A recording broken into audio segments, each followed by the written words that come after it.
What's up, everybody? Welcome to this week's episode of CFP Talks. My name is Joe Nissim, and in this episode this week, we are going to talk about one of the most crucial parts of studying for your CFP, the last month. The last month is rough. It is where everything can come together or everything can fall apart. So if you're starting to feel like, oh my God, I'm hitting the panic button a little bit, I'm starting to feel like I'm looking at my calendar, I'm not seeing that many weekends left. I've been really pushing off my studies to this last month. What do I do? Holy crap. Oh my God. Today's episode is for you. Raman and I are going to break down and give you a 3-step approach that if you're hitting the panic button, exactly how to get over it and how to turn this last month into the best month of your prep. Now, as always, we have a couple of really special offers for you underneath this. Our Q Bank that we reference and we use in our course, we have a 7-day money back guarantee. If you don't like it for any reason, feel free to go ahead and just email our customer service and you will get a full guarantee, money back guarantee that is directly underneath this. And if you'd like to chat with us about tutoring or joining one of our courses, please click the link below for an assessment with me. This is a 30 to 45-minute appointment where we chat, we get to know you, we see where you are, and see if you are a great candidate for one of our courses. Now, enjoy this episode. Take away these 3 steps. Good luck in this next month of prep. And as always, let's make this next attempt your last.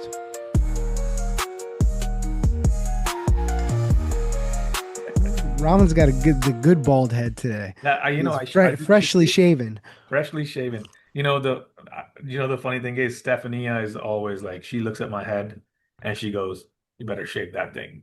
Mm, Like she gets so mad. Like if she starts seeing those little hairs, oh my the gosh, she stubble. gets so pissed. Yeah, she gets so pissed. Well, it goes from like stubble, sexy stubble, to old man in 24 hours. Literally within, yeah, the 5 o'clock shadow hits differently on the Just head. like because Diana will go, "You look a little scruffy today," and Yeah, scruffy. Yeah, it's just kind of like, I'm like, okay, yeah, that's the cue. Go shave it up. I yeah. actually started showering at the gym and they have razors.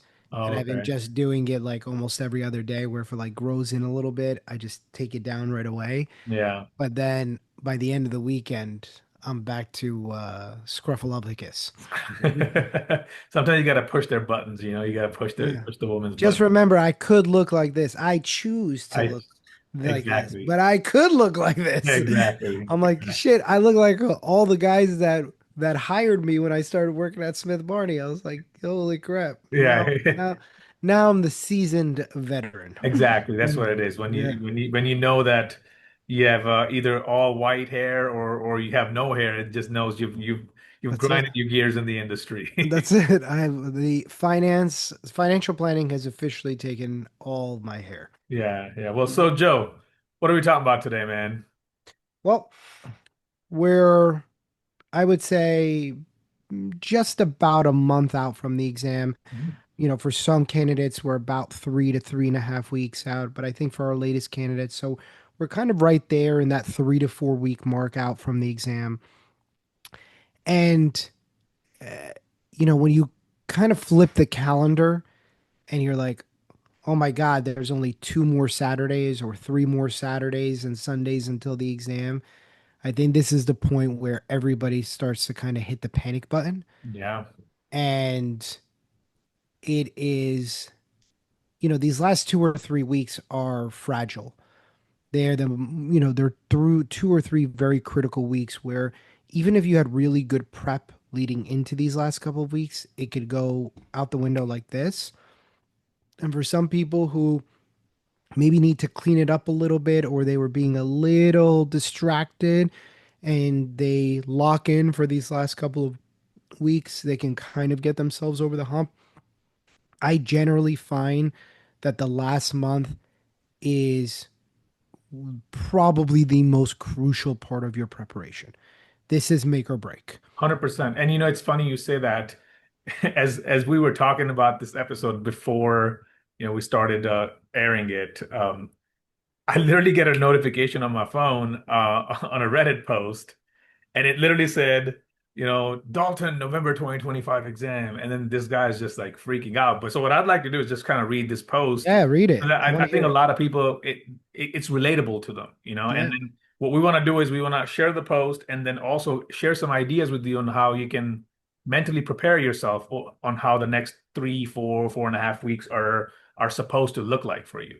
Yeah, let's hear it. Yeah, so this person basically said, anybody else feel like they're drowning with all the information? Like, damn, like, and that's the good way to think about it. Like, you are drowning, right? So he's like, I'm doing well on the practice questions, around 80% overall, about 60% through the test bank. But then I feel I will think of stuff from insurance and wonder how will I remember all this stuff? Previous test takers during the final month did it all kind of come together during practice final exams or pounding practice questions or what? What's the first thing you noticed about this post? I think that when you sit down and lay down at bed at night, you're like, I'm doing well, but I feel like an imposter. Yeah, Like, even though I'm seeing a good score in the Q Bank, some of that is being influenced by maybe I did some stuff that was open book, maybe I looked things up, maybe I manipulated the test bank a little bit, and now I only have, well, I have less than half left, and now this is the real make or break. Holy shit, let's hit the panic button because I'm deep into retirement right now. How am I going to remember that general principles right. and insurance stuff? Because now I get like, and again, remember this exam is all interconnected. So you get a little bit of insurance mixed in with a tax question, or time value of money mixed in with retirement, or a financial planning question mixed in with retirement. And you're going, oh my God, I don't actually remember that. But by the way this question is phrased, I can kind of gather that it's A, or I can Right. gather that it's B. But it doesn't feel like, I feel like I'm almost being handed the answer sometimes.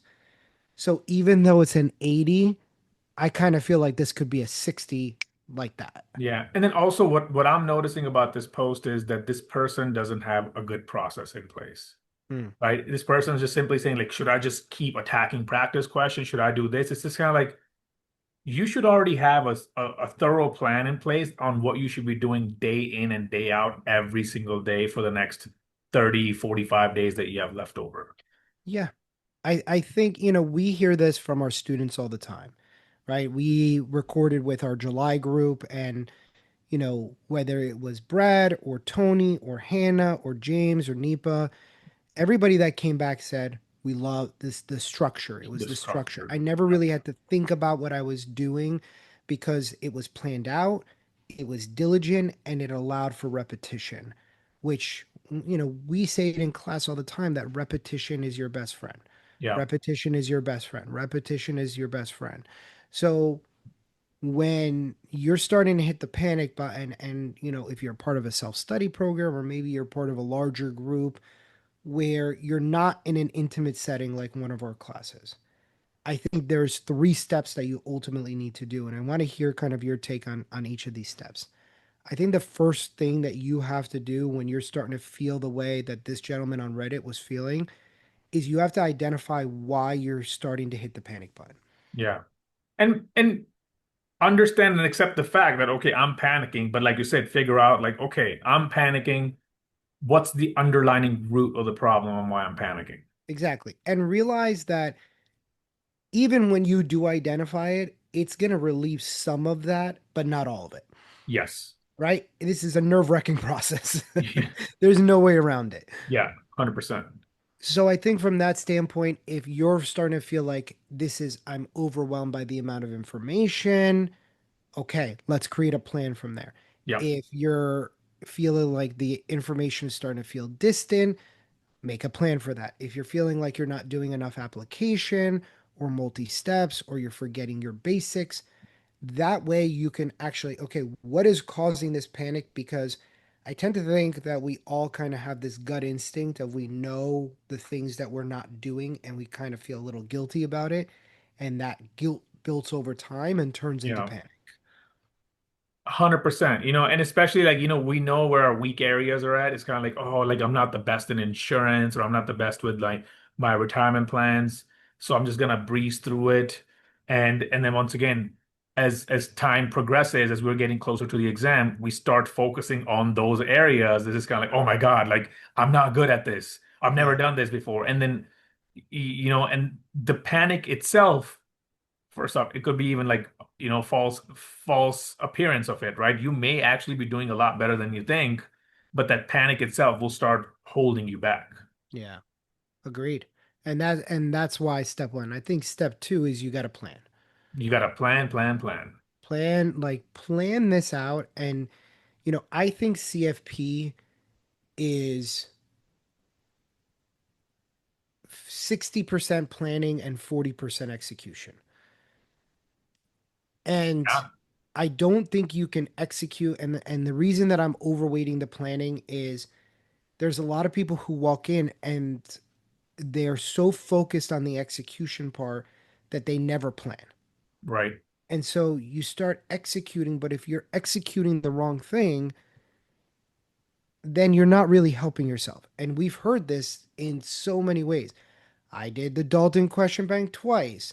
I did all the Danko questions. I did them twice, or I did it 2.5 times through the Q bank, or I did, 100 questions a day, or I did 150 questions a day every day from, a month out all the way until the exam, and I still only got two greens.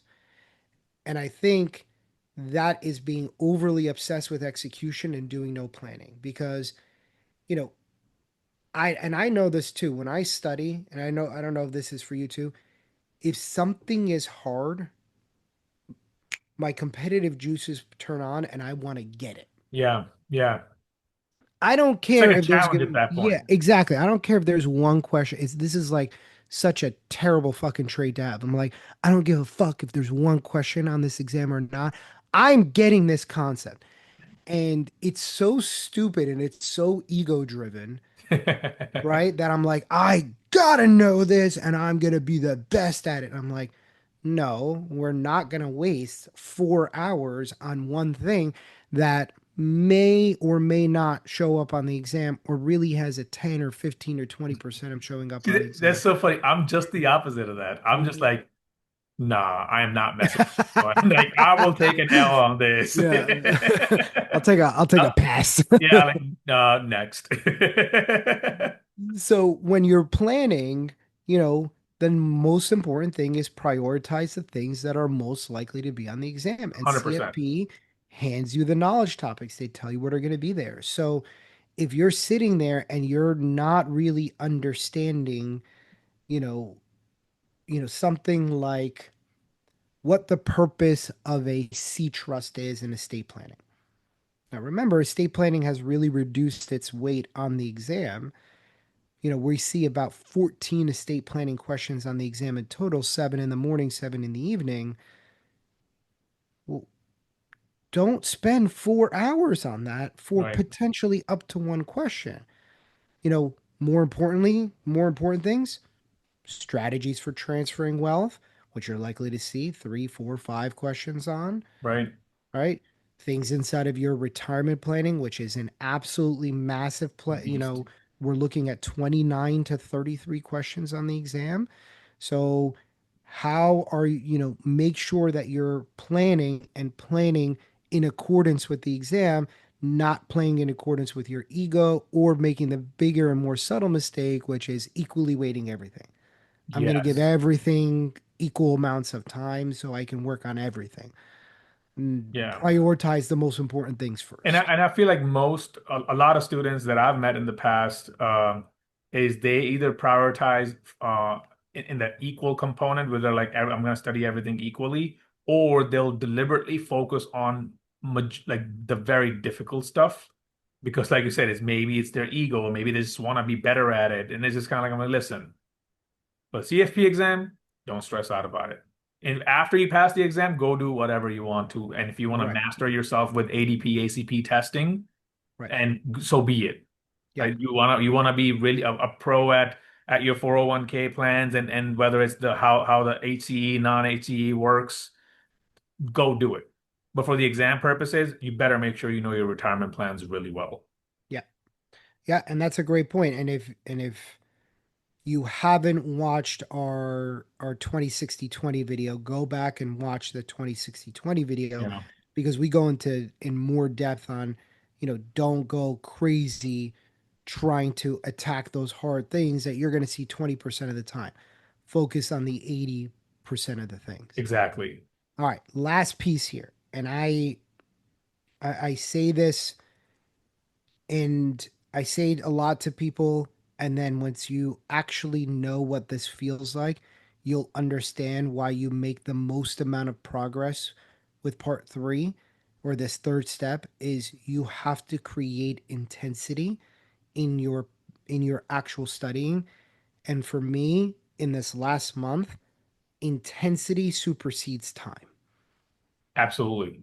Okay. Absolutely. So if I put in 6 hours of studying and it's half ass, I'm looking at my text, I'm checking Instagram, I get up, every 20, 25 minutes and I'm grabbing something to eat, I'm fixing something here, the kids are running around, everybody is screaming, I'm all over the place. That's not 6 hours of studying. Right. You've worn yourself out for 6 hours and you've kind of screwed up the next day of studying, but you haven't done 6 hours of studying. You've Yeah. done maybe 90 minutes, Yeah.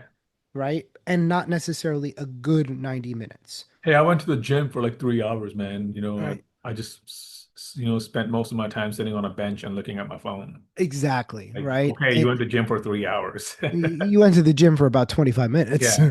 You were I want, there for 3 hours. yeah. I want to go to the gym for 45 minutes and not take a break and just go, go, go, go, go. And I'm sweating by the time I'm done. Right. Exactly. And I think that's going to be the thing is when you're doing this, your intensity matters. Yep. If and that is such a great analogy, Raman. If you walk in the door and within 10 minutes you're not sweating, right? Because I'm not moving, I'm not doing anything, or I'm not really challenging myself. So, yes, I'm there for a long time, but no, I'm not getting any results. And that's when people get the most frustrated. I've been going to the gym for 3 months. I'm there for 2 hours every single day. I haven't put on an ounce of muscle. In fact, I've gotten a little fatter. That's maddening. Well, what are you doing when you're actually there that's causing those results? And if you're studying for the CFP and you're not improving over the course of a month and you're studying for 2 or 3 hours a day, you got to ask yourself the same question. Right. Are you really in? Are you studying with true intention of studying? And here's the thing when we're talking about studying for CFP, you got to be locked in. You got to be 10 out of 10, not a 9 out of 10 or an 8 out of 10. You got to be locked in. That means my phone is in airplane mode or it's off or it's somewhere where I can't see it. There's no emails popping up. There's nobody yelling and screaming. I'm in somewhere quiet and set that precedent that you're better off studying for 90 minutes in that way than 3 or 4 hours kind of I'm doing a little bit. And it's a very hard instinct to fight because in our industry, more is better, Right. right? You know what's better than 50 cold calls? 100 cold 100. Yeah, calls. exactly. You Hey, know you know what? what's I'll say better is better. I well said. Well said. I think that you have to retrain yourself to that your best studying is when I'm really studying. Yeah, Does that mean that every day is going to be a great day? It does not. It means that you're likely to walk away frustrated a lot because you're not understanding something, you put in all this time, it's not happening, but it doesn't mean that you can tone down the intensity because you're not getting something. 100%. Another thing I'd like to add in the creating the intensity is put yourself in that position where how it feels like taking the exam, right? So if you're taking your mock exams, right, you should recreate a setting of how it's gonna feel like when you go take a test. I feel like too many people they take these, I'm taking 150 question test, sure. Like, how are you taking it? Are you sitting on your couch? Are you sitting at your office desk where people are walking by? Are you on your bed taking a practice test? And thing is you're laxed out and you're not really creating that type of setting on how you're going to perform on the real exam day, right? So you need to recreate that setting. Maybe you know how like we tell our students like go to a library, right? Or go inside one of the office rooms and just close the door and put your phone away. And the sooner you can replicate those, especially you're a month away, you should have already done one by now Mm, where you just recreated that setting and maybe do it two or three more times between now and the exam day. So leading up to the exam, you don't feel that panic of like, holy crap, I'm about to go take a test. yeah. Like I'm about to go take the CFP exam, something that I've been studying for the last 1 year, 2 years, or the last 5 years on and off, and I'm about to go into practice, like reality. Like, don't choke, man. Don't choke. You put in the effort. And how do you not choke? By recreating that whole scenario beforehand. Yeah. I mean, I think Nipa said it best in our last episode where she was saying, like, having to do that and something going wrong in that process chilled me out for exam day because, like, okay, it went wrong and I was still okay and I was still able to complete my exam. It wasn't ideal, but I was still able to get over it. And, what you're saying is really important because I remember one of my very first students and this is before I started giving the advice of go somewhere out, go recreate it, figure out what you're going to have for lunch. I think Hannah said it as well. She was like, just all that stuff was now taken care of. Like I knew what I was doing. I wasn't kind of thinking on the fly. It wasn't like I knew what my snack was going to be. I knew how much water to bring. I knew not to drink too much water so I wouldn't have to get up and pee in the middle of the exam. But one of my first students was he would do the exams at his kitchen table Hmm. and his kids would be running around and people his wife would come up and chat with him, and so every one of his practice exams, although they were good, they weren't great, they were good, and they were really good enough for him to pass. He goes, I remember when he came out, we were chatting on the phone. He's like, as soon as I went into the Prometric Center, it was the first time where it was silent because the only thing you hear is keyboards clicking, and you put on those like construction headphones. Right now you're in this cubicle, the room was hot, Hmm. right? I have no Or super control, cold. right? Or super cold, right? I have no control over what temperature it's going to be. Yeah. So at the rest of the time sitting in my boxers at my kitchen table, you know, and if I want to get a drink, I get up and I get a drink. If I want to get a snack, I get up and get a snack. Oh, baby, how's the exam going? Is it good? Yeah, that's great. What the fuck are you doing? Yeah. That's not an exam setting, Mm-mm. and I think we all make the mistake of because you have flexibility in when you study, it takes it and makes it casual. But being flexible is not the same as being casual. Right. Flexibility means that if you need to study at 8 o'clock at night, you can do that. You don't have to be anywhere. You don't have to show up anywhere. You don't have to put on a shirt and tie to do it. That doesn't mean you can be casual about your approach. And so Right. he walked in, he puts on the headphones. He's like, first 15, 20 questions, I blacked out. I just panicked. Crazy. And he's like, by the end of the morning session, I knew I'd failed. Like I didn't know what even happened the first 20 questions. I completely mismanaged time. I look up, I'm 20 questions in, I'm 45 minutes in, right? So Wow. now like almost a third of the time is gone and I'm not through a third of the questions. And then, he ends up getting right to like question 80 and kind of rushing through 81, 2, 3, and 4 and 5. And he's like, that's it. Like I knew, call my wife midway, go, I am not passing this thing. Goes in, takes it, obviously fails. But for somebody who scores a 78 on a mock and then turns around and goes 2 for 8, it stinks. Yeah. And that's when you're And just shocked. You're kind of like, wow, like what did I do wrong? It's kind of yeah, like probably a lot of things because you didn't realize what you were doing wrong. so, especially in this last month, time is not the number one thing intensity is. Yes, 100%. So I think that's a great place to stop. As always, everybody, with any questions, comments, or concerns, feel free to reach out to Raman or myself. And we are looking forward. I can't believe we're almost at the end of this cycle, Raman. Yeah. Right? We're Time looking fly by. forward to finishing up this cycle with you guys.